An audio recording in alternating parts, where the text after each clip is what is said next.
بسم الله الرحمن الرحیم. د ډاکټر میراج محمد خالد یم د عمومي داخله ناروغیو او جدي څارنې څانګې متخصص. غواړم چې نن ورځ په یو ډیره مهم موضوع باندې تاسو سره بحث ولرم چې هغه عبارت ده د کارډیو پلمونري ریسایټیشن څخه یا سی پی آر ورته ویلی شو. او دا هغه ټاپک دی، هغه موضوع ده چې په دې سره د یو انسان ژوند ژغورل کیږي. اول موږ تاسو کرا شو چې کارډیو پلمونري ریسایټیشن ولې رامنځته شو یا څه ضرورت دی چې موږ سی پی آر کوو یا کارډیو پلمونري ریسایټیشن کوو. نو تقریبا 2015 کال کې چې کومه ډیټا ده هغه په امریکا کې 350,000 کیسونه چې هغه د روغتون څخه بهر ناروغانو هغه اریسټ ورکړی و، کارډیک اریسټ زړه یې درېدلی و او هغه ایمرجنسي میډیکل سرویسز ته راغلي وو او هغو ته سی پی آر شوی و. په دې کې ځینې ناروغان وتلي وو او ځینې ناروغان چې دی هغه وفات شوي وو. نو سی پی آر یا کارډیو پلمونري ریسایټیشن چې دی په دې کې دوه برخې شاملې دي. یو برخه دی چې دا هغه بیزیک لایف سپورټ دی او بل چې دی ایډوانس کارډیک لایف سپورټ دی. بیزیک لایف سپورټ دا د روغتون څخه بهر هغه ناروغانو ته اجرا کیږي چې زړه یې د روغتون څخه بهر درېږي او د مرګ سبب یې ګرځي. دو ته موږ بیزیک لایف سپورټ کوو. او ایډوانس کارډیک لایف سپورټ دا په روغتون کې بستر ناروغانو کې او یا هغه ناروغان چې کارډیک اریسټ په د روغتون څخه بهر ورکړی وي او د روغتون ته ورسیږي نو په روغتون کې ایډوانس کارډیک لایف سپورټ ناروغانو ته ترسره کیږي. موږ نن په بیزیک لایف سپورټ باندې غږیږو، وروسته به بیزیک لایف سپورټ تشریح شي. خو اول موږ د بیزیک لایف سپورټ په عمومیاتو باندې غږیږو. اول مهمه خبر دا ده چې دا د هر ډاکټر، د هر صحي پرسونل او حتی د هر عام شخص ذمہواری ده چې د بیزیک لایف سپورټ باندې پوه شي او دومره سکل او دومره مهارت باید د زده وي چې که یو څوک د روغتون څخه بهر کارډیک اریسټ ورکوي یا زړه درېږي او دی ورسره کومک وکړی شي. نو بیزیک لایف سپورټ دا یوازې د ډاکټر دنده نه ده بلکې د ډاکټر ترڅنګ هر صحي پرسونل او د صحي پرسونل ترڅنګ د عامو خلکو ذمہواری هم ده چې بیزیک لایف سپورټ باندې دوی پوه شي. مخکې د دې چې موږ په بیزیک لایف سپورټ باندې وغږیږو، اول یو تعداد ټرمز دي یا یو تعداد حالات دي چې هر یو موږ بېلابېل وپېژنو چې په هغې کې یو ته موږ سینکوپل اټیک ورته وایو. سینکوپ څه ته وایي؟ سینکوپ یې دې ته وایي چې دلته په ګذري شکل باندې یا په تېرېدونکي شکل باندې دماغ ته د وینې جریان قطع کېږي یا بندېږي یا کمیږي او په نتیجه کې ناروغ په ګذري شکل باندې خپل شعور د لاسه ورکوي او بدون د دې چې موږ سی پی آر وکړو یا کارډیو پلمونري ریسایټیشن وکړو ناروغ ریکور کیږي او خپله ښه کیږي. دا مختلف شکلونه لري چې په هغې کې ویزو ویګل سینکوپ دی، نیورو کارډیجنیک سینکوپ دی، همدارنګه اریتمیاګانې دي، پاسرل هایپوټنشن دی او نور اشکال هم لري. بل کارډیک اریسټ دی. کارډیک اریسټ دې ته وایي چې په ناڅاپي شکل باندې د زړه میخانیکي او بیولوژیکي وظیفه د لاسه ورکړي او که چېرته په دې وخت کې موږ تاسو ناروغ ته عاجل انټرونشن ونه کړو یعنی سی پی آر ونه کړو، کارډیو پلمونري ریسایټیشن ونه کړو نو په ضرب د 4 دقیقو کې ناروغ برین ډیمیج ورکوي، ایریورسیبل برین ډیمیج، او په ضرب د 8 دقیقو کې ناروغ هغه خپل ژوند د لاسه ورکوي او مړ کیږي. چې د دې ډیر عام سبب چې دی اکیوټ کرونري سنډروم دی یا په عامه اصطلاح کې به موږ وایو چې هغه د زړه حمله ده. چې د زړه حمله کله په ناروغ راشي نو د دوی د زړه ټکان دا زیاتیږي، غیر منظم کیږي او له اندازې نه زیاتیږي چې هغې ته موږ وینټریکولر فیبریلیشن ورته وایو. همدارنګه بل شکل د هغې پلسلیس وینټریکولر ټکیکارډیا ده یا وی ایف او هغه پی وی ټي یا پلسلیس وینټریکولر ټکیکارډیا چې دا د کارډیک اریسټ تر ټولو عام اسباب دي. تقریبا 90% ناروغان د کارډیک ناروغان یا د زړه ناروغان چې مړه کیږي خصوصا د مایوکارډیل انفارکشن ناروغان هغه د وینټریکولر فیبریلیشن نه خپل ژوند د لاسه ورکوي. د دې ترڅنګ یو شمېر نور حالات دي چې هغه هم د کارډیک اریسټ سبب کیدی شي لکه سیویر هایپوولیمیا وي یا هایپوکسیا وي، اکسیجن کم شوی وي یا هایپوتارمیا وي، د وجود د حرارت درجه ډېره ټیټه شوې وي یا هایپوګلیسیمیا وي، د وینې شکر ډېر ښکته شوی وي، انافیلکسس وي، یو شي سره ریاکشن ښودلی وي، همدارنګه پوتاشیم امبیلانس وي، د پوتاشیم زیاتوالی یا کموالی، اسیډوسس وي، پریکارډل ټمپوناډ وي، ټینشن نیموټوراکس وي او یا میسیو پلمونري امبالیزم وي. دا ټول د کارډیو پلمونري ارست سبب کېدلی شي او ناروغ که په دې وخت کې ناروغ ته عاجل سی پی آر یا کارډیو پلمونري ریسټیشن ونه شي نو په ضرب د 4 دقیقو کې ریورسیبل برین ډیمیج رامنځته کیږي او په ضرب د 8 دقیقو کې ناروغ خپل ژوند د لاسه ورکوي. بل شکل د ارست دی هغه ریسپیریټري ارست دی. مخکې موږ کارډیک ارست ویلي یا د زړه درېدل، بل ریسپیریټري ارست دی یا د تنفس درېدل. یو شمېر حالات دي چې لکه سیویر اوپوایډز اینډ سیډیټیو پویزنینګ وي، ناروغ اوپیم اخیستی وي یا هغه دواګانې چې خوب راوړي، خوب راوړونکي دواګانې د هغې زیات یې خوړلې وي یعنې د اوورډوسیج شوی وي، او یا سیویر برونکیال اسما لري یا ایروی ابسټرکشن ولري او د دې شدیده حمله په ناروغ راشي نو د دې کبر هم ناروغ ریسپیریټري ارست ورکولی شي. نو لومړنی کار زمونږ دلته څه شی دی او اول به موږ تاسو څه سره مخ کیږو کله چې تنفس په دې حالت کې تنفس ختمیږي له منځه ځي، او اولنی کار باید زموږ دا وي چې موږ تنفسي سیستم وظیفه یاده کړو یا تنفس سره کومک وکړو. که چېرته کارډیک ارست رامنځته شي نو دلته به پلز ورک شي، زړه به ودرېږي، وروسته د کارډیک ارست نښې راځي. او که ریسپیریټري ارست منځته راشي دلته تنفس چې دی سټاپ کیږي او ودرېږي، تنفس بندېږي، له منځه ځي. نو موږ تاسو باید دلته یو توپیر وکړو، یو فرق وکړو چې دا کارډیک ارست دی که دا ریسپیریټري ارست دی.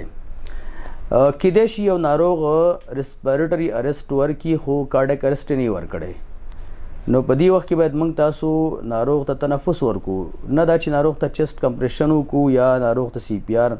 په سی پی آر کې چست کمپریشن دا ډېره مهم برخه ده، چست کمپریشن ورته وکړو. چست کمپریشن به نه کوو دې وخت کې ځکه هرټ شته دی، دلته زړه کار کوي، هرټ بیټ شته، یوازې تنفس سټاپ شوی دی. نو دلته باید موږ ناروغ ته تنفس ورکړو. که چېرته موږ سره امبوبیګ وي نو موږ به د امبوبیګ په واسطه تنفس ورکوو، که امبوبیګ نه وي نو موږ تاسو کولی شو چې د خوله په خوله تنفس یا ماوت ټو ماوت بریتنګ ناروغ ته ورکړو چې وروسته په دې ټول باندې موږ مفصله تشریح لرو. یو خبره د یادونې وړ ده چې دلته ډېر وخت زموږ صحي پرسونل او عام خلکو کې بس نه وایو خو صحي پرسونل کې هم دا ستونزه وي چې ریسپیریټري ارست او کارډیک ارست ترمنځ توپیر نشي کولی. ډېری وخت یو ناروغ ریسپیریټري ارست ورکړی وي موږ سی پی آر کوو او چې دا صحیح کار نه دی. ښه خبر دا ده چې کله ناروغ ریسپیریټري ارست ورکړو نو موږ باید ناروغ ته تنفس ورکړو، نه سی پی آر یا چست کمپریشن. چست کمپریشن منه کوو دې وخت ځکه هرټ شته دی، هرټ بیټ شته. او که چېرته موږ تاسو هغه ریسپیریټري سیستم اسسټ نه کړو، دې سره کومک ونه کړو، امبوبیګ باندې تنفس ور نه کړو یا خوله په خوله تنفس ور نه کړو نو کارډیک وظیفه هم خرابېږي او په 100 دقیقو کې کارډیک ارست هم ورکوي ناروغ. خو که کارډیک ارست ورکړی وي نو ناروغ تنفسي ارست حتما ورکوي. بل د کارډیو پلمونري ارست یا سی پی ای ورته وایي. کارډیو پلمونري ارست دا هغه حالت دی چې دلته همزمان هم تنفس سټاپ شوی وي او هم هرټ سټاپ شوی وي، هم تنفس باندې ودرېدلی وي، ناروغ تنفس هم نه کوي، تنفس هم نه وي، بریتنګ هم نه وي او ورسره هرټ بیټ هم نه وي. نو دې ته موږ بیا څه وایو؟ کارډیو پلمونري ارست ورته وایو. او لکه موږ چې مخکې ویل چې که په دې حالت کې په ضرب د 4 دقیقو کې انټرونشن ونه شي، سی پی آر ونه شي، ناروغ ته ایریورسیبل برین ډیمیج ورکوي یا په غیر رجي ډول باندې د دماغ تخریب رامنځته کیږي، او که په ضرب د 8 دقیقو کې سی پی آر ونه شي نو ناروغ مړ کیږي او خپل ژوند د لاسه ورکوي. بل سډن کارډیک ډیت دی. سډن کارډیک ډیت دا یو غیر متوقع د توقع خلاف مړینه ده او نن ټراوماټیک ده. ان ایکسپیکټډ اینڈ نن ټراوماټیک ډیت دی یا د توقع خلاف غیر تردیدي مړینه ده. سډن مینز دا ورکوي، سډن ډیت معنا دا چې په ضرب د قلبي اعراضو د شروع په همدغه اول ساعت کې ناروغ خپل ژوند د لاسه ورکړي، مړ شي. نو د تمنګ سوایو سډن کارډیک ډیټ ورته وایو. اوس راځو کارډیو پلمونري ارست یا سی پی ای په لنډ شکل ورته ویلو. کارډیو پلمونري ارست یا د سږو او د زړه درېدل دا په هر حالت کې رامنځته کېدلی شي او هر ځای کې رامنځته کېدلی شي او هر وخت رامنځته کېدلی شي او هر کس ته رامنځته کېدلی شي. دا خبر یادول پکار دي چې کارډیو پلمونري ارست یا سی پی ای دا په هر ځای کې رامنځته کېدلی شي، په هر حالت کې رامنځته کېدلی شي، په هر وخت کې رامنځته کېدلی شي او هر کس ته رامنځته کېدلی شي، که هغه قلبي ناروغي لري او یا قلبي ناروغي نه لري. او همدارنګه په ټولنه کې هم رامنځته کېدلی شي، په کور کې رامنځته کېدلی شي، په جومات کې رامنځته کېدلی شي، په دکان کې رامنځته کېدلی شي، په دفتر کې رامنځته کېدلی شي، په پارک کې رامنځته کېدلی شي او په ترانسپورټ سیستم کې په موټر کې رامنځته کېدلی شي او کېدای شي چې دا د روغتون په داخل کې هم په هغه ناروغانو کې چې په روغتون کې بستر دی دا پکې رامنځته شي. نو اوس دلته موږ دوه خبرې وکړې چې کېدای شي کارډیک ارست یا کارډیو پلمونري ارست د روغتون څخه بهر په عامه ځایونو کې رامنځته شي، لکه په کور کې، په جومات کې، په دکان کې، په پارک کې، په موټر کې. نو دې ته آؤټسایډ د هاسپټل کارډیک ارست ورته وایي. آؤټسایډ کارډیک ارست اف د آؤټسایډ د هاسپټل کارډیک ارست ورته وایي. او که چېرته په روغتون کې رامنځته شي دې ته انسایډ د هاسپټل کارډیک ارست ورته وایي. اوس فرق د دې څه شی دی؟ د دواړو فرق څنګه موږ کولی شو چې دا آؤټسایډ د هاسپټل کارډیک ارست دی، د آؤټسایډ اف د هاسپټل کارډیک ارست او د انسایډ اف د هاسپټل کارډیک ارست تر موږ څنګه توپیر کولی شو؟ فرق دا دی صرف چې ګورې د روغتون څخه بهر هغه امکانات نه وي، ډیفیبریلیټر نه وي، اے ډي نه وي موږ سره، انټوبیشن سیټ نه وي ناروغ سره موږ سره، همدارنګه ټرین پرسونل نه وي، کېدای شي عام خلک به وي، ډاکټر به نه وي پکې، نرس به نه وي، دوا به نه وي.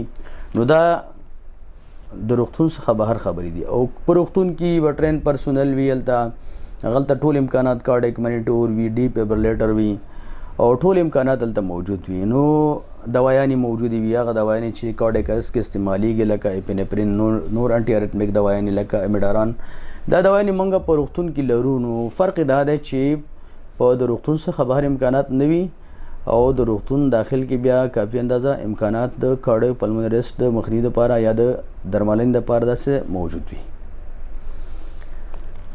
راځو آؤټسایډ د هاسپټل کارډیک ارست ته. مخکې د دې چې ناروغ ته کوم وارننګ ساین راشي یا وارننګ سمپټمز ولري، ناروغ ته کېدای شي چې د روغتون څخه بهر د زړه درېدل رامنځته شي، کارډیک ارست ورکړي یا زړه یې ودرېږي او زړه یې کولپس شي. موږ څه پوهېږو چې د ناروغ زړه درېدلی دی؟ اول خبر دا ده چې سډن کولپس، ناڅاپي زړه درېږي، هرټ بیټ نشته، لاس آف کانشیسنس اور گاسپنګ، د شعور د لاسه ورکړي او یا داسې د سلګۍ وهلو په شکل باندې تنفس شروع کړي، لاس آف پلس، نبض نه وي، نو ساین آف لایف، د ژوند نښې نښانې په ناروغ کې موجود نه یا په شخص کې موجود نه وي. نو دې ته موږ وایو چې ناروغ کارډیک ارست ورکړی دی. کله چې کارډیو پلمونري ارست په کور کې یا په پبلک ځایونو کې رامنځته شي، دې ته موږ مخکې ویلي چې آؤټسایډ د هاسپټل کارډیک ارست موږ ورته وایو، چې تقریبا د کارډیک ارست 80% پیښې دا په ټولنه کې رامنځته کېږي، د روغتون څخه بهر رامنځته کېږي.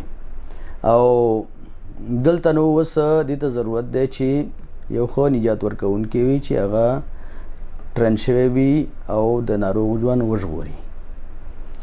او موږ مخکې ویل چې که چېرته په 4 دقیقو کې سی پی آر شروع نشي نو 4 دقیقو کې ریورسیبل برین ډیمیج ورکوي او په ضرب د 8 دقیقو کې ناروغ مړ کېږي. د روغتون په داخل کې د زړه درېدل، د روغتون په داخل کې په هغه ناروغانو کې زړه درېدلی شي چې هغه مخکې نه په روغتون کې د یوې ناروغۍ له کبله بستر وي. سره د دې چې هغه ناروغان چې په روغتون کې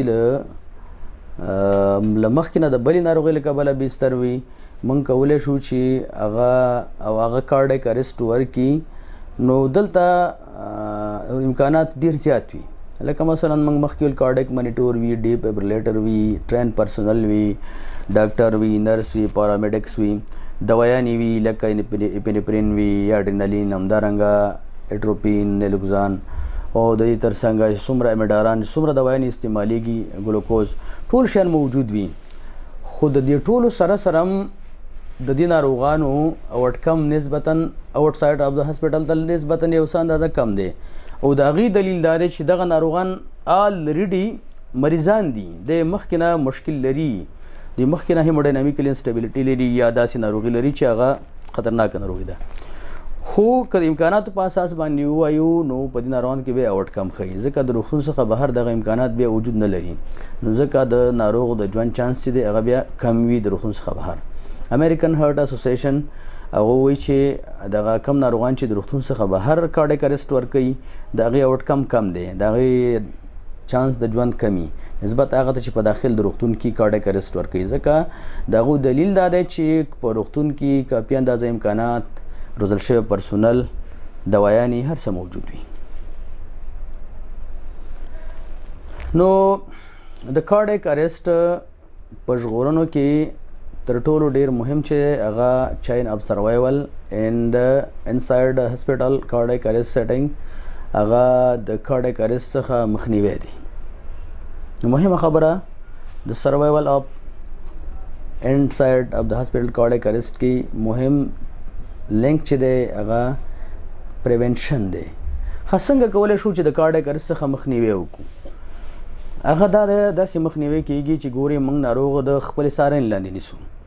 کارډیک مانیټور ورته لګېدلی دی، که د ده فیزیولوژیک نښو کې څه تغیر راځي، مثلا SpO2 راکمیږي، اکسیجن راکمیږي، هارټ ریټ زیاتېږي، اریتمیا ورکوي، برډیکارډیا ورکوي، فشار ډاون کیږي، هایپوټنشن ته ځي، نو موږ په وخت سره اقدام کوو او هغې څخه مخکې دی چې کارډیک اریسټ رامنځته شي مخنیوی کوو. مثلا یو ناروغ دی تنفس خراب شو، موږ کولی شو چې تنفس خراب شوی دی ناروغ ته ET ټیوب پاس کوو، میکانیکل وینټیلیټر لاندې اچوو. یو ناروغ دی هغه هایپوټنشن ته لاړه، شاک ته لاړه، موږ فلویډ ریسیټیشن ورته کوو یا انټروپیک سپورټ ورته ورکوو.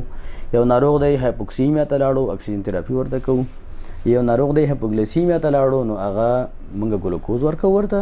نو د کارډیک اریسټ څخه جلوګیري کیږي او مخنیوی کیږي.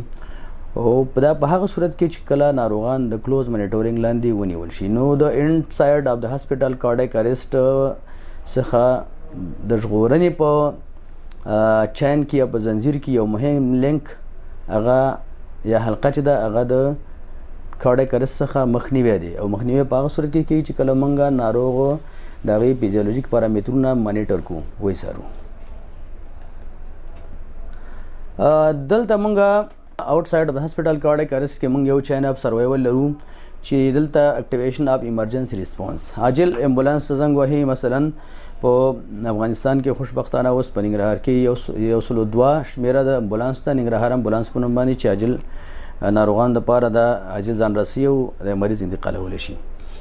بیا دویم سټپ په دې کې چې دی هغه های کوالټي CPR دی. های کوالټي CPR څه ته وایي؟ های کوالټي CPR دې ته وایي چې موږ 30 کمپریشن اجرا کو او 2 ریسکیو بریت ورکو. او د چست کمپریشن هغه سپیډ په یوه دقیقه کې د 100 څخه تر 160 ځل وي، او د هغې ډیپټ او ژوروالی باید هغه د 2 نه تر 2.4 انچه یا د 4 نه تر 15 سانتي متره پورې دا وي. او بل دا چې ډیپ ایبریلیشن نور دنیا کې په پبلک ځایونو کې هغه AED یا اټومیټډ ایکسټرنل ډیپ ایبریلیټر لګېدلی وي. نو که امکانات وي د ډیپ ایبریلیټر، ځکه دی کې موږ مخکې ویلې چې د کارډیک اریسټ یو کاز چې دی هغه اکیوټ کورونري سینډروم دی، او د اکیوټ کورونري سینډروم ناروغان اکثر اریتمیا ورکوي، د زړه بېنظمي ورکوي چې هغې ته موږ پلزس ویټي وایو یا وینټریکولر فیبریلیشن ورته وایو، او دا شاک بل ریدم دی. او دې کې ډیپ ایبریلیټر په واسطه باندې باید ناروغ ته شاک ورکول شي. او ایڈوانس ریسیټیشن ته د ناروغ انتقال دی د امبولانس په ذریعه باندې. او هلته پوسټ کارډیک اریسټ کیر، کله چې ناروغ د کارډیک اریسټ نه راووتو د هغې بیا څارنه او درملنه او تداوي ده او بیا ریکوري ده. او انساید اف د هاسپټل کارډیک اریسټ کې چې کوم چین اف سروایول دی نو په هغې کې ارلی ریکوګنیشن ان پریونشن، زر پیژندل د ناروغ او د کارډیک اریسټ څخه مخنیوی کول دي. لکه موږ مخکې ته یادوري وکړه د ایمرجنسي ریسپانس اکټیویشن دی چې عاجل راغوښتل کیږي، های کوالټي سی پی آر دی، ډیفیبریلیشن دی او پوسټ کارډیک ارست کیر دی او ریکوري ده. د بیزیک لایف سپورټ په باره کې جنرال کنسپټ دا دی چې د سی ډي سی یا سینټرز فار ډیزیز کنټرول دا دوی چې هر ډیزیز اوس هم په دنیا کې او په یو اس اے یا یونایټډ سټیټ او امریکا کې نمبر 1 کاز اف ډیث دی یا د مړینې لومړنی سبب دی چې تقریبا هر کال د کارډیک ډیزیز د وجنه یا د هارت ډیزیز د وجنه په امریکا کې تقریبا 6 لاکھ خلک مړه کیږي. همدارنګه په هر دقیقه کې تقریبا یو امریکایي د قلبي حملې د وجې نه خپل ژوند له لاسه ورکوي. او ریسرچونه اوس دوام لري، هر 15 کاله بعد سی پی آر یا کارډیو پلمونري ریسټیشن اپډیټ کیږي، نوي تخنیکونه ایجادېږي چې څنګه وکړی شو چې پرمختللي تخنیکونه ایجاد کو چې د انسانانو ژوند ور باندې وژغورل شي. نو دغه ګایډلاینز چې دي 2010 نه تر 2015 2015 نه تر 2016 اوس فلحال د 2016 نه تر 2015 ګایډلاین چلیږي. 2015 نه تر 2030 به بیا اپډیټ ګایډلاین راځي چې ان شاء الله هغه به په هغه وخت سره بیا خبرې کوو. مهمه خبره دا ده چې زړه چې دی، زړه دا مرکزي عضو ده د بدن او د دې وظیفه دا ده چې دا سږو ته وینه پمپ کوي. دا 2 پمپ لري چې یو پمپ یې ښی بوتن یا رایټ فنټریکل دی چې هغه وینه سږو ته پمپ کوي، د دپاره چې هلته په سږو کې اکسیجن واخلي او چې کله او کاربن ډای اکساید هغه سږو ته آزاد کړي یا ورخوشي کړي او بیا دغه اکسیجن لرونکې وینه چې اکسیجن یې په سږو کې واغسته دا راځي بیرته چپ زړه ته او د چپ زړه یا د لیفت فنټریکل په واسطه باندې دا ټول بدن ته په شمول د دماغ او په خپله د زړه ټول بدن ته دا پمپ کیږي. خو کله چې زړه پمپ کار پرېږدي، زړه سټاپ شي، نو دغه وینه سږو ته نه ځي چې هلته اکسیجنیټډ شي، د بدن انساجو ته نه ځي، خپله زړه ته هم نه راځي، دماغ ته هم نه ځي. همدا وجه ده چې دلته ناروغ خپل ژوند د لاسه ورکوي. څنګه چې هارت سټاپ شي ناروغ کانشیس خراب شي، شعور د لاسه ورکوي. هغې وجه دا ده چې دماغ ته وینه نه ځي. کله چې وینه لاړه نه شي اکسیجن نه ځي، او چې کله اکسیجن صورت لاړ نه شي هلته میټابولیزم خرابېږي او ناروغ خپل شعور د لاسه ورکوي. د بیلیس یا د بیزیک لایف سپورټ وظیفه دا ده یا دلته کار دا دی چې زړه پمپ شروع کړي او بیرته وینه دماغ ته لاړه شي، سږو ته لاړه شي، وایټل ارګانز ته لاړه شي او ټول بدن ته لاړه شي او خپل زړه ته هم راشي. نو زمونږ کار دا چې بیلیسو اجرا کو تر څو د یو انسان ژوند ور باندې وژغورل شي. د بیزیک لایف سپورټ کې هغه د لومړنی ریسپانس زموږ څه شی دی یا د هیلث کیر ورکرز دا دی یا د هیلث کیر پرسونل دا دی چې هغه عاجل کارډیو پلمونري ریسټیشن ناروغ وګوري، وپېژني چې آیا دا اکسیجن بلډ حیاتي علایمو ته حیاتي اعضاو ته رسولی شي که نشي رسولی، خصوصا دماغ او زړه ته. او همدارنګه بیزیک لایف سپورټ کې مهمه خبره دا ده چې پبلک اویرنس وشي، عام دغه په بیزیک لایف سپورټ باندې عام خلک آګاه کړی شي، خبر کړی شي. او دا د صحي سازمانونو او صحي ټولنو دنده او وظیفه ده چې بیزیک لایف سپورټ هغه په ټولو خاص او عام ښاري او اطرافي سیمو کې خلکو ته وښایي او د هغې ټریننګ ورکړي. علاوه دې چې هیلث کیر ورکرز ته یا هیلث کیر پرسونل ته د ټریننګ ورکول شي، نو عام خلکو ته هم باید د بیزیک لایف سپورټ په باره کې معلومات ورکول شي او خلک ور باندې اویر شي چې کله یو ناروغ کارډیک ارست ورکوي نو عام خلک باید څه کار وکړي. دلته یو ډیر مسټیکونه دي. ناروغ کارډیک ارست ورکړی، خلک ورته خوله کې اوبه ورچي او هغه سپایریشن ورکړي، د دې په ځای چې دوی سی پی آر وکړي دوی ورته خوله کې اوبه اچوي یا مثلا په ناروغ باندې اوبه شیندي. نو خلک باید په دې پوه شي چې ناروغ کله کارډیک ارست ورکړی دی، آیا دا کارډیک ارست دی یا سینکوپل ټیک دی، نو دا خلک باید څه وکړي. نو دې کې یو پبلک اویرنس د عامو خلکو دا باید وشي او دا د دولت ذمهواري هم کیدای شي، د صحي ارګانونو ذمهواري هم ده او د صحي ټولنو د ټولو ذمهواري ده. بیلس کې کومې خبرې هغه کلیدي خبرې دي. اول دا چې څومره زر کیدای شي چین اپ سروایول باید شروع شي، های کوالټي سی پی آر باید شروع شي چې تر څو اکسیجن دماغ او نورو حیاتي اعضاو ته په شمول د زړه ورسیږي. او بل دا چې اټومیټډ ایکسټرنل ډیفیبریلیټر یا AED موږ څنګه استعمال کو ناروغ ته څنګه نجات ورکوونکی تنفس ورکو او دا خبر ده چې یو څوک څنګه د یو ټیم سره کار وکړي نجات ورکوونکي ټیم سره هغې سره کار وکړي او یو څوک دی هغې یو څه نښتی دی بند شوی دی په ستوني کې یا چوکینګ ورته پیدا شوی دی زندی شوی غوندې دی نو دې سره څه کومک کولی شي څنګه تداوي کوو نو دا د بیلیس هغه کلیدي نقاط دي د بیلیس د شروع کولو هدف دا دی چې څومره زر کیدی شي هغه ناروغ ته چې کارډیک اریسټ یې ورکړی بیلیس شروع شي تر څو د یو ناروغ یا د یو شخص ژوند ورباندې وژغورل شي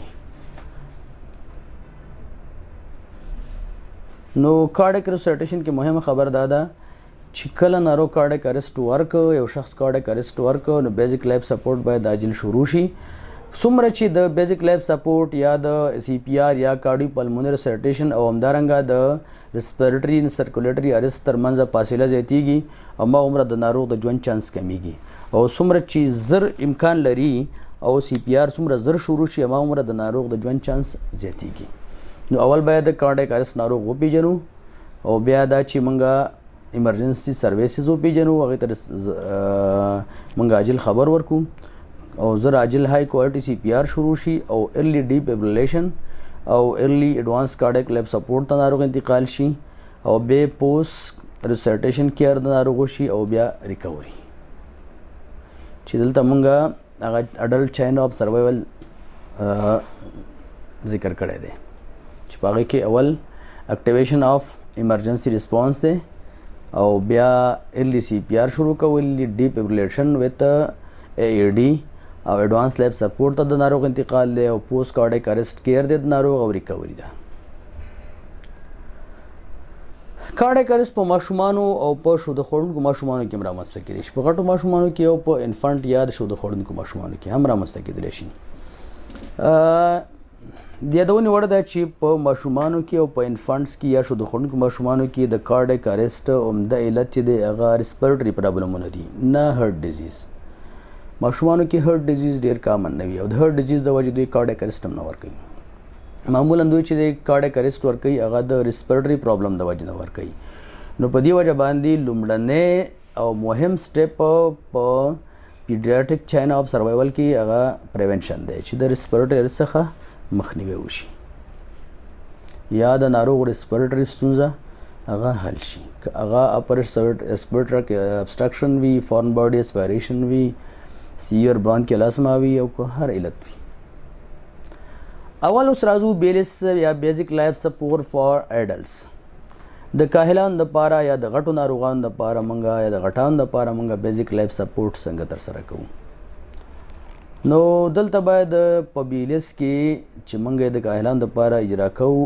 ډېرې وظیفې داسې چې باید همزمان اجرا شي مثلا یو کس چې دی هغه چست کمپریشن کوي بل موت ټو موت بریتینګ ورک کوي او بل چې دی AED تړي او هغه ډیفیبریلیټر باندې DC شاک ورکوي ناروغ ته دلته یو سمپل اډلټ بیزیک لایف سپورټ الګوریدم دی چې ناروغ موږ ګورو چې انریسپانسیو دی نو او یا ګیسپینګ ریسپیرنور بریتینګ تنفس نه لري او یا انلی ګیسپینګ ریسپیریشن دی نو اکټیویټ ایمرجنسي ریسپانس او AED به راواخلي او CPR به شروع کړي او مریدم به منیټر کې که چېرته شاکیبل او DC شاک به ورکړي او که چېرته شاکیبل نه نو هغه ته CPR ته ادامه ورکړي او ریپیټ افټر 2 منټس هر 2 دقیقې وروسته باید څه وشي موږ د ناروغ دغه ریدم انالایز کړو او پش هارډ اینډ فاسټ پش هارډ اینډ فاسټ معنا دا ده چې موږ په یوه دقیقه کې د 100 نه تر 120 ځله پورې چست کمپریشن وکړو او چست ته بیرته اجازه ورکړو چې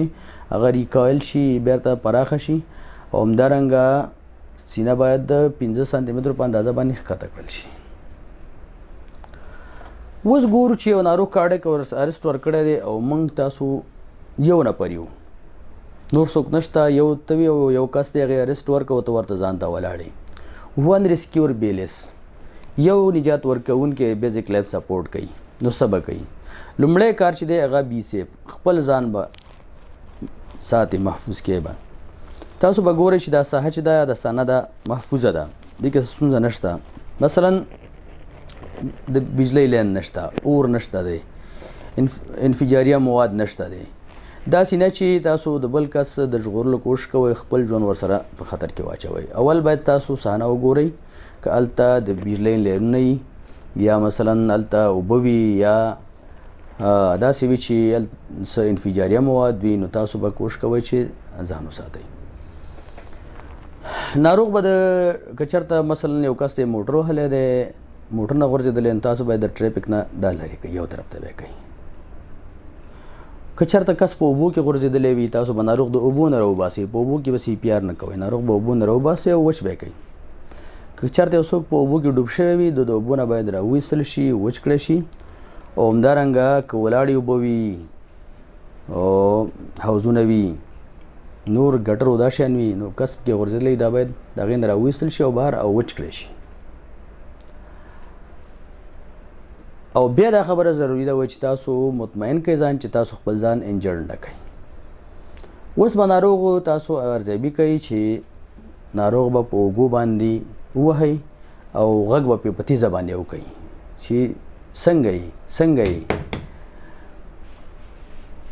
او بل دا تاسو چک کوئ چې ناروغ تنفس لري که ناروغ تنفس نه لري. اګونل بریتنګ یا ګیسپنګ بریتنګ چې دا په تنفس کې نه حسابېږي. کال ای ایم ایس ته یا ایمرجنسي ریسپانس ټیم ته دې ته به ټلیفون وکړئ. لکه ما مخکې ویل چې خوشبختانه په ننګرهار کې ننګرهار امبولانس فعال شوی دی او 102 شماره ده، تاسو هغې ته ټلیفون وکړئ او څوک راوغواړئ چې اے ډي راوړي. او که چېرته ځان ته وایي نورو خلکو ته غږ وکړئ چې تاسو سره څه وکړي، کومک وکړي. او ناروغ به همداسې نه پرېږدئ، تاسو به عاجل د ناروغ تنفس او پلس به ارزیابي کوئ او بیا به خلکو ته بیا غږ وکړئ که څوک هم لرې ولیدل. او خو ناروغ به نه پرېږدئ او سی پي آر به شروع کوئ. سی پي آر بګین سیټ اف کمپریشن ریسکیو بریث، ناروغ ته عاجل چست کمپریشن شروع کوئ او ریسکیو بریث یعنې نجات ورکوونکی د تنفس. او که اے ډي درته په لاس ته راغله نو بیا ناروغ ته عاجل اے ډي پیډونه اټچ کړئ چې که چېرته ضرورت شو شاک ته چې هغه ما مخکې ویل چې په پلزس وینټریکولر ټیکارډیا وینټریکولر فیبریلیشن کې دا شاکیبل ریدم دی، دلته به اے ډي دې ته شاک ورکوئ چې د اے ډي په استعمال به وروسته وغږېږي. سی پي آر سټیپس. اول سټیپ دا دی چې تاسو به کروډیډ پلس یو طرف ته څه کوئ، د غاړې جس کوئ. خو یادونه کوو چې په دغه د کروډیډ پلس په جس کولو باندې به د 10 سکندو څخه زیات وخت نه لګوئ، یعنی ډونټ ویسټ یور ټایم، وخت به نه ضایع کوئ. که چېرته تاسو مطمئن نه وئ چې دا پلس لري که نه لري، عاجل سی پي آر شروع کړئ وت ا سایکل اف 30 چست کمپریشن اینڈ 2 ریسکیو بریث. 10 چست کمپریشن او 2 نجات ورکوونکي تنفس به ناروغ ته ورکړئ. د چست کمپریشن دپاره باید یو لاس ورغوی یا د هیل ورته هیل اف د هینډ دا به راواخلئ او د ناروغ د سټرنم هډوکي د په منځنۍ حصه باندې یعنې دا به لاس به کېږدئ او البته د سټرنم په ښکتنۍ برخه کې، او دا بل لاس به راواخلئ د اولین لاس د پاسه به یې کېدئ او تاسو به خپل لاسونه مستقیم کوئ. دا به لاسونه به ستاسو سټریټ اندئ، مستقیم به وي او مستقیم به په ناروغ باندې څه کوئ، فشار واردوئ. مخکې مونږ یاداوري وکړه چې چست کمپریشن کوئ، نو های کوالټي سی پي آر کې مهمه خبر دا ده چې تاسو سینه باید دومره کمپریس کړئ چې 15 نه تر 6 سانتي متره یا د 2 نه تر 2.4 انچه پورې سینه ښکته شي او بیرته ورته اجازه ورکړئ چې سینه پراختیا عمومي یا ریکایل شي. او سپیډ به زموږ ستاسو څومره وي په یوه دقیقه کې د 100 نه تر 120 ځله چست کمپریشن باید موږ اجرا کړو. د یادونې وړ ده چې کله موږ او تاسو چست کمپریشن کوو باید ځان مطمئن کړو چې موږ تاسو په سینه باندې همداسې خپل فشار نه ساتو تر څو بیرته وینس ریټرن ټو د هارټ یا زړه ته وریدي برګش راشي. ناروغ ته سږي چې دی موږ اجازه ورکړو چې هوا ور داخله شي. دلته به 10 چست کمپریشن اجرا کوي او بل دا چې کمپریشن هم سټاپ کو ایروی به خلاصه کوي. څنګه به خلاصوي؟ ټلټینګ د هیډ اینڈ لفټینګ د چین. د ناروغ سر به جګ کوي او زنه بچ دی هغه به جګه کوي او خوله به یې څه کوي ناروغ د خوله به وازه کوي. خاص څنګه به موږ تاسو د ناروغ سر پورته کوو هغه لاس به راواخلئ د ناروغ په تندي باندې به یې کښېنئ او سر به شا طرف ته لږ ویسئ او ژبه به لږ او زنه به لږه مخې خواته ویسئ. البته د انډکس او میډل فنګر په واسطه باندې به لاندینۍ جامه لږ ښکته خواته نو دې سره به خوله خلاصه شي او یروی به اوپن شي او 30 کمپریشنه او 2 ریسکیو برید به ناروغ ته ورکوي. اوس که چېرته تاسو ولید شکمن شو چې د ناروغ سپاینل انجری کتلې ده غاړه کې تردید لیدلی دی نو په دې وخت کې به تاسو دغه هیډ ټیل ټرن چین لیفټ مانوره به نه اجرا کوئ. په دې وخت کې به تاسو د جا تھرسټ مانورې څخه استفاده کوئ. تاسو به په دې مانوره کې د ښکتنۍ جامې په زاویو کې دلته به لاسونه کېدئ ګوتې به کېدئ او په دې سره به تاسو په دواړو لاسونو سره د جامه لاندینۍ جامه مخې خواته انتقال کوئ ویسئ. که چېرته د ناروغ شونډې بندې وي نو د غټو ګوتو په واسطه باندې به د ناروغ شونډې خلاصې کوئ. کله چې ناروغ ته تاسو تنفس ورکوئ د ناروغ سینې ته به ګورئ چې د ناروغ سینه د هر تنفس سره پورته کیږي که نه پورته کیږي. Give a breath while watching the chest rise. او همدغسې به بیا ناروغ ته بل دویم تنفس هم ورکوئ او تنفس باید څومره وخت ورکوئ اوور 1 سیکنډ. 1 سیکنډ کې باید ناروغ ته تاسو تنفس ورکوئ او بیا به عاجل څه وکړئ چست کمپریشن به شروع کړو. نو که یو ریسکیور وي یو نجات ورکوونکی وي 30 کمپریشنه به ورکوي بیا به ناروغ پرېږدي ناروغ یروی به اوپن کوي 2 ریسکیو بریته به ورکوي او بیا به چست کمپریشن شروع کوي. چې دلته مونږه ځینې سټپس راوړي په دې شکل کې شته دی هغه دا ده چې په A شکل کې تاسو ګورئ کروټیډ ارټریجس کېږي په B شکل کې که مونږ وګورو ناروغ چست کمپریشن دپاره لاسونه ایښي دي او په C شکل کې لاسونه سټریټ کړي مستقیم کړي. په D شکل کې تاسو ګورئ لیفټ د چین دی او ټیلټ د هیډ دی او خوله یې دلته د ناروغو څه کړې ده اوپن کړې ده. دا جا تھرسټ F شکل چې دی د جا تھرسټ یا دا بله مانوره ده. که چېرته ناروغ نیک انجري لرله بیا د دې مانورې څخه استفاده کوو. 2 ریسکیور بریتي بیلیس که چېرته اوس داسې وي چې دغه ریسکیور یا نجات ورکوونکي 2 کسه وي نو دلته به څنګه کوو. زیاتره وخت په یو ځای کې چې یو ناروغ کارډیک اریسټ ورکوي د یو نه زیات کسان موجود وي نو خبره دا چې یو دویم کس چې دی هغه عاجل ایمرجنسي میډیکل سرویسز ته زنګ ووهي او بل کس عاجل CPR شروع کړي. نو په نور دنیا کې 911 او په افغانستان کې 102 شماري ته زنګ ووهي. همدارنګه دویم کس به AED یا اټومیټډ ایکسټرنل ډیفیبریلیټر پیدا کوي. کله چې اول CPR یا چست کمپریشن ورکوونکی کس ستړی شو دویم کس سره به خپل هغه وظیفه بدلی. دویم کس به څه کوي هغه به AED برابري استعمال لپاره او ته به څه کوې هغه چست کمپریشن ته به ادامه ورکوې او چست کمپریشن به شماري او په لوړه لوړه اواز 1 2 3 4 5 6 7 8 همداسې تر 10 پورې به چست کمپریشن کوي او بیا چې کله 10 ته ورسېږي هغوی به 2 ریسکیو بریت ورکوي بیا به چست کمپریشن شروع کیږي. تر 15 سیکنډو پورې به یو کس چست کمپریشن کوي او بل به ریسکیو بریت ورکوي او بیا به خپل رول سره بدلی. معنا دا ده چې چست کمپریشن والا به ریسکیو بریتینګ ته ځي او ریسکیو بریتینګ والا به چست کمپریشن شروع کوي. او بیا ما خبره ده چې تاسو باید مطمئن شئ چې کله چست کمپریشن کوئ چې سینه بیرته پرېږدئ تر څو بیرته سینه پراخه شي او زړه ته وینه راواپس شي او همدارنګه سږو ته هوا او همداسې به فشار په سینه باندې نه ساتئ. او کله چې بیا دا خبره کوو چې یو ریسکیور یا نجات ورکوونکی ستړی شي نو هغه باید خپل رول بدل کړي بل کس سره. او کله چې AED تاسو کنیکټډ کړ نو CPR انټرپشن به تاسو مینیمایز کوئ او کله چې AED ریدم انالایز کړي او شاک ورکول کېږي شاک نو تاسو به چست کمپریشن دروئ چې کله څنګه ناروغ ته شاک ورکول شو عاجل به CPR بیرته له سره شروع کوئ. اوس راځو ماوث ټو ماسک وینټیلیشن. که چېرته یو پیکټ ماسک موجود وي نو تاسو باید د ناروغ په خوله باندې هغه کېږدئ او د هغې په واسطه ناروغ ته څه ورکوئ؟ تنفس ورکوئ. بیا خبره هماغه ده چې 10 هائی کوالټي CPR چست کمپریشن او 2 ریسکیو بریت. ماسک به د ګوتو په واسطه باندې د خولې د پاسه په صحیح شکل باندې بندوئ تر څو هوا ترې نه لاړه نه شي. او همدارنګه د ناروغ پوزه باید څه شي؟ هغه بنده شي او د خولې لار ناروغ ته تنفس ورکوو. د ناروغ سر به پورته کړی شي او زنه به لیفت شي، سر به کوږ شي او زنه به جیګه شي. لاندینۍ جامه به یې څه شي؟ هغه کش شي مخ خواته تر څو ایروې خلاصه شي. او که چېرته ناروغ نیک انجري لرله بیا ما خبره ده چې دلته به د جا تسټ مانوري څخه استفاده کوو. یو خبره دا ده چې کله ناروغ ته مونږ تنفس ورکوو نو دغه تنفس باید 1 سکند کې ورکول شي او د ناروغ چست یا سینه ورسره رایز شي.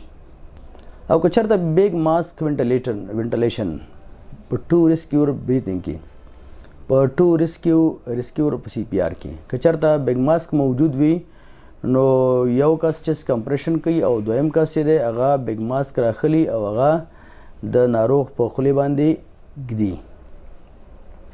نو دلته هم 10 کمپریشن چې دا څوک چست کمپریشن ورکوي په لوړ اواز به شماري او بل به کس به 2 ریسکیو بریتنګ د چی په واسطه ورکوي؟ بیگ ماسک په واسطه باندې.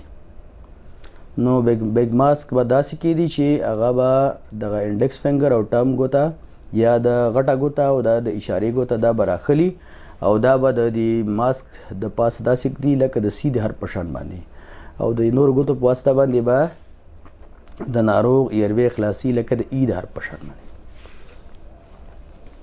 دویم کس چې هغه بریتنګ ورکوي هغه به 2 بریته ورکوي او څوک چې چست کمپریشن کوي هغه به 10 کمپریشن کوي.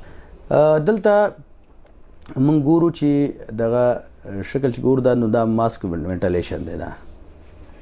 دا یو پیکټ ماسک دی او دې په واسطه ناروغ خوله په خوله تنفس ورکوي. او دلته چې موږ ګورو دا بیگ ماسک وینټیلیشن دی. دا امبو بیگ دی او دا چې د ماسک دی د ناروغ په خولې باندې ایښودل کېږي په طریقه باندې چې د ټم او انډکس فنګر داسې شکل اختیار کړی وي لکه د سی شکل او د دې ګوتو په واسطه باندې هغه د جامې ته منوره ورکړې وي لکه د ای په شکل باندې او په ای شکل کې چست کمپریشن اجرا کېږي. د AED استعمال اټومیټډ ایکسټرنل ډیفیبریلیټر د یادونې وړ ده چې وینټریکولر فیبریلیشن دا د کارډیک اریسټ یو ډیر مهم سبب دی او وینټریکولر فیبریلیشن په هغه ناروغانو کې رامنځته کېږي چې هغه هارت ډیزیز ولري، کارډیک اریسټ اسکیمک هارت ډیزیز ولري یا اکیوټ کورونري سینډروم ولري یا د زړه حمله ولري. په دوی کې وینټریکولر فیبریلیشن رامنځته کېږي. دا وینټریکولر فیبریلیشن چې دی دا د ناروغ د مرګ سبب کېږي. نو د وینټریکولر فیبریلیشن تداوی هغه ډیپ فیبریلیشن دی چې دا ډیپ فیبریلیشن یا به د ډیپ فیبریلیټر په واسطه او یا هم د AED یا اټومیټډ ایکسټرنل ډیفیبریلیټر په واسطه باندې صورت نیسي. نو اټومیټډ ایکسټرنل ډیفیبریلیټر دا د ناروغ په سینه باندې تړل کېږي او کتل کېږي. دا خپله ردم انالایز کوي. که چېرته شاک یې بلو نو دا شاک ورکوي او که نن شاک یې بلو نو شاک نه ورکوي. دلته مونږه پازل سویټي یو ویډیو لرو. دلته د زړه خصوصا د وینټریکلو کنټرکشنونه دومره زیات وي چې د اندازې څخه زیات وي او په اکټاپک شکل د اکټاپک محرکونو فایرنګ صورت نیسي او بل شکل چې دی هغه وینټریکولر فیبریلیشن دی چې په دې شکل کې موږ ګورو زړه دومره کنټرکشنونه کوي د حد نه زیات 1500 ځل وینټریکل کنټرکشن کوي چې د اخر کې کارډیک اریسټ ورکوي. ښه د اټومیټډ ایکسټرنل ډیفیبریلیټر موږ څنګه استعمالوو؟ ما مخکې ویل چې اټومیټډ ایکسټرنل ډیفیبریلیټر یا AED چې دی دا یو ډیوایس دی چې دا د وینټریکولر فیبریلیشن او نور اریتمیاګانې پیژني او د ضرورت په وخت کې که شاک یې بلي هغې ته شاک ورکوي او که ضرورت نه وي شاک ته نن شاک یې بلي نو هغه شاک نه ورکوي. اے ډي دا باید په پبلیک بلډینګونو کې دا موجود وي، په پبلیک ځایونو کې باید دا موجود وي، په عامه ځایونو کې. اے ډي دا مکمل پروف دی او کوم غلطي نه ترې کېږي، هر کس استعمالولی شي، سیف یوز دی دا. او که چېرته یو کس چې هغه کارډیک اریسټ یې ورکړی وي او ناڅاپه څوک یې وګوري چې کولپس شوی دی، نو معمولا موږ مخکې ویل چې د دې عام سبب اکثرا وینټریکولر فیبریلیشن وي. نو دغه اے ډي چې دی د دې ردم پیژني او د ضرورت په وخت کې دې ته هغه شاک ورکوي. او یو خبر دا چې هغه ټیم کنسپټ دې کې ډېر مهم دی. دغه سی پی آر یا بیزیک لایف سپورټ چې دی دا د یو شخص کار نه وي، معمولا دا که چېرته ټیم وي، څو کسان وي او مشترکه هماهنګۍ سره کوارډینیشن سره کار وکړي نو د یو چا ژوند ژغورلی شي. نو کله چې اے ډي استعمالوو نو یادونه باید دا وکړو چې شخص باید او خپل ځان دا باید سیف ځای ته یا محفوظ ځای ته وباسو، ځکه الکتریسټي او اوبه او برق چې دا کله چې سره یو ځای شي وژونکی کېږي. نو ضروري خبر دا ده چې که چېرته ناروغ لوند وي نو بیا باید ناروغ وچ کړی شي.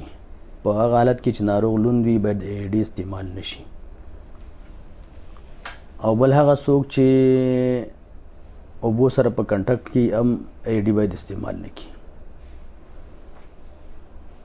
خو که چېرته یو څوک دی هغه په واوره کې پروت دی نو موږ تاسو کولی شو چې په دې حالت کې اے ډي استعمال کړو، دا تاوان نه کوي، مشکل نه جوړوي. که یو ناروغ دی هغې ته مخکې نه امپلانټډ ډیوایس ایښودل شوی دی، لکه پیس میکر ورته ایښودل شوی دی، نو هغلته سینه کې هغه ځای معلومیږي چې هغه بلج وي، راوتلی وي، نو موږ باید اے ډي د هغې څخه لږ په فاصله کې کیدو. د پاسه د پیس میکر د پاسه باید اے ډي ونه تړو، البته پیډ. بل ځینې خلک ځینې پیچس دي، ځینې د پوټکي لاندې پوستکي لاندې، نو که چېرته چا پیچس ایښې وي هغه باید ریموف شي، دواګانو پیچس، او بیا اے ډي پیډ ورباندې اپلای شي.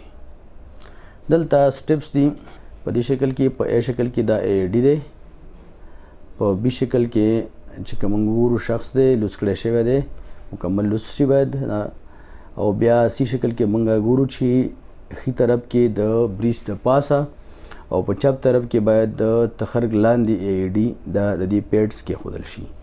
په ډي شکل کې د اے ډي پیډس بسته شوی دی، او په ای شکل کې تاسو ګورئ چې د پیډس چې کوم لینز دي لینونه هغه کنیکټ شوي دي د خپل کرکټر په واسطه، او په اف شکل کې بیا هغه دې ته څه ورکول کېږي، د اے ډي په واسطه باندې شاک ورکول کېږي. د اے ډي سټیپس، اول دا چې اے ډي باید پیدا شي. چې کله اے ډي پیدا کړ نو بیا باید د پوښ نه وایستل شي، اے ډي باید چالان شي، ناروغ سینه باید لوڅه شي، که چېرته لمده وي باید وچه شي، که چېرته میډیکیشن پیډس ورباندې موجود وي هغه باید ریموو شي یا لرې شي، او همدارنګه د اے ډي پیډس باید لوڅ شي، خلاص شي، هغه کوم پوښ چې دی هغه ورنه لرې شي. او که چېرته پیس میکر وي یا انټرنل ډیفیبریلیټر وي هغه باید دغه دپاره چک شي. موږ مخکې ویل چې هلته به سینه کې بلج وي، دا بلج د پاسه به د پیس میکر یا د ډیفیبریلیټر د پاسه به یې نه ږدئ بلکې لاندې به یې ږدئ یا څنګ ته به یې ږدئ، او پیډس به اپلای کوي، کې به یې دی. او یو پیډ ما مخکې ویلې چې رایټ سایډ اباب د بریس د تیونه دی د بریس څخه پورته، او دویم پیډ به په چپ طرف کې د تخرګ لاندې ایښودل کېږي، او ځانونه مطمئن کوي چې د دې کوم وایرز دي یا لینونه دي هغه د اے ډي بکس سره څه شي ټچ شوي، او د دې وخت کې به د ناروغ نه لرې شئ، او سی پی آر به سټاپ کوي، او ځان به مطمئن کوي چې د ناروغ سره څوک ټچ نه دی، او په دې وخت کې به ناروغ ته څه ورکوي، د ناروغ د اے ډي ماشین چې دی هغه د ناروغ ردم انالایز کوي. که چېرته شاکې بلي نو هغې ته شاک ورکوي، او که نن شاکې بلي تاسو به شاک بټن ووایئ، پریس به کوئ نو شاک به ورکړي، ورته تاسو ته الارم درکوي. نو اے ډي پرېږدئ چې هغه ردم انالایز کړي. که اے ډي میسیج درکړه چې چک الکترود چک کوي، نو په دې وخت کې تاسو پوه شئ چې کیدای شي الکترود د سکن سره سی کنټکټ نه کړی، نو تاسو ځان مطمئن کړئ چې الکترود د سکن سره سی کنټکټ کړی دی. او که چېرته ویښته ولري سینه هغه باید لرې کوي ورنه، او بیا اے ډي کېدی. او که اے ډي درته میسیج درکړه چې شاک، نو تاسو به اول مطمئن کړئ ځان چې څوک د ناروغ سره ټچ نه دی، او بیا به د هولډ بټنه د شاک بټنه ونیسئ، او تر هغې پورې چې ای ډي ناروغ ته شاک ورکړي او بیا به سی پی آر د 2 دقیقو دپاره شروع کوي چې په هماغه 10 چست کمپریشن او 2 ریسکیو بریت او دا چې کله 2 دقیقو دپاره تاسو سی پی آر وکړو بیا به دغه ټول سټیپس د اول نه اوله تر لسو پورې بیا د سر نه تکرار کوي. اوس موږ تاسو سره پیکټ ماسک هم نشته او بیگ ماسک هم نشته دی نو موږ مجبور یو چې ماوټ ټو ماوټ ریسکیو بریت یا خوله په خوله ناروغ ته تنفس ورکړو. نو په دې وخت کې خوله په خوله تنفس دا هم ډیر مؤثر دی. تقریبا یو کس چې خپله کومه هوا هغه وباسي یا اکسل کوي د خولې له لارې نو په هغې کې تقریبا 18% اکسیجن دی او 4% کاربن ډای اکساید دی برخلاف د هغه اکسیجن چې په ماشین په سره یا د وینټیلیټر په واسطه باندې ورکول کېږي یا د های فلو اکسیجن د هغې څخه منبع څخه چې هغه 100% اکسیجن وي او یا روم ایر کې یا د کوټې په هوا کې چې د کوټې هوا یا د اتاق هوا وي چې هغې کې اکسیجن یا د اتموسفیر هوا چې په هغې کې 21% اکسیجن دی. د یو کس چې هغه تنفس ایکسپایریشن کوي په هغې کې 18% اکسیجن وي نو ناروغ به یو عمیق شهیق اجرا کوي او بیا به ناروغ د ناروغ په خوله باندې خپله خوله کېږدي او ناروغ ته به بریت ورکړي. بله مسله هغه چوکینګ دی. چوکینګ دا یو د کارډیک ارسټ یو مهم سبب دی چې هغې څخه مخنیوی کیدی شي. دا چوکینګ هغه درملنه یا تداوی دا د دې پورې اړه لري چې څومره ایروی بنده کړې ده. پارشل دا قسمي شکل ده که مکمل ډول ایروی بنده کړې ده او آیا ناروغ ریسپانسیو دی که ریسپانسیو نه دی او بل دا چې د ناروغ عمر څومره دی. که چېرته بلاکیج دا یوازې پارشل وي نو موږ ناروغ کولی شي چې د ټوخي په واسطه باندې چې دغه فارن باډي دا وباسي او که چېرته ابسټرکشن مکمل وي کمپلیټ وي نو بیا ارجنټ انټرونشن ته ضرورت دی تر څو د اسفکسیا څخه مخنیوی وکړي. که چېرته ناروغ کانشیس و او ناروغ هغه تنفس کوو نو ناروغ تشویق کوي چې هغه وټوخیږي تر څو فارن باډي هغه بهر ته ګزاره کړي. که چېرته ابسټرکشن یا بندش مکمل و نو په ناروغ کې هغه د اکسهاشن او همدارنګه د سینوزس نښې نښانې څرګندېږي. نو دې وخت کې به تاسو بیک سلیپس یا د دواړو اوږو ترمنځ ساحه کې ناروغ ته یو څه سپېړې ورکوئ او کوم هغه ښکاره ډبریس وي یا پارچې وي یا همدارنګه غاښونه وي دا باید لرې کوئ. د ناروغ شاته به ودرېږئ او د ناروغ سینه به ونیسئ په یو لاس باندې او ناروغ به لږ مخې خواته قات کوئ او همدارنګه تر څو دغه هغه شی چې اجنبي جسم چې هر څه وي هغې دغه یروې بنده کړې وي هغه راووځي داسې نه چې هغه نور هم ښکته لاړه شي. ناروغ ته به 5 سختې هغه سپېړې یا سلیپس ورکوئ د سکاپولا په منځ کې د خپل لاس پورغیو باندې 15 ضربې پې واردې کوئ او هر سلیپ چې واردوئ تاسو نو د دې هدف به دی چې تاسو هغه ابسټرکشن چې دی هغه ریلیف کوئ. نو دا ضرور نه ده چې موږ 15 سلیپس حتما وارد کړو یا 15 سپېړې ناروغ ته ورکړو. که چېرته بیک سلیپس دا فیل شو نو تاسو به ابډومینل ترست نه استفاده وکړئ یا دې ته هیملیج منوره هم ورته وایي. د ناروغ یا د مصدوم چې کوم څوک حادثه لیدلې ده صدمه لیدلې ده د دې شاته به ودرېږئ او دواړه لاسونه به د ګېډې په پورتنۍ برخه کې د ناروغ څخه تاو کوئ او تاسو باید مطمئن شئ چې ناروغ مخې خواته لږ قات وي او تر څو هغه کوم جسم چې ابسټرکشن یې منځته راوړی دی هغه د خولې څخه بهر راوځي نه چې ښکته نه او خپل د لاس د موټی دا به تاسو څه کوئ دا به د امبلیکس او د سټرنم تر منځ په دې ساحه کې کېږدئ او ناروغ ته به په دې سره څه ورکوئ فشار ورکوئ پل شارپلی انورډ ان اپورډ. ناروغ ته به داسې فشار ورکوئ چې داخل خوا او پورته خوا داسې ګزار ورکوئ تر څو هغه جسم چې هغه یروی بنده کړي هغه بهر ته د خولې له لارې راوځي. که چېرته یو څوک ډېر چاغ وي یا یو زنانه وي او هغه پریګننټ وي نو په هغې کې یوازې چست ټسټ دا تاسو کولی شئ چې که چېرته یو ماشوم دی او د هغې عمر 1 کال نه کم دی په هغه کې ابډومینل تسټ مانوره چې دا اجرا کول مزاد استطباب دي.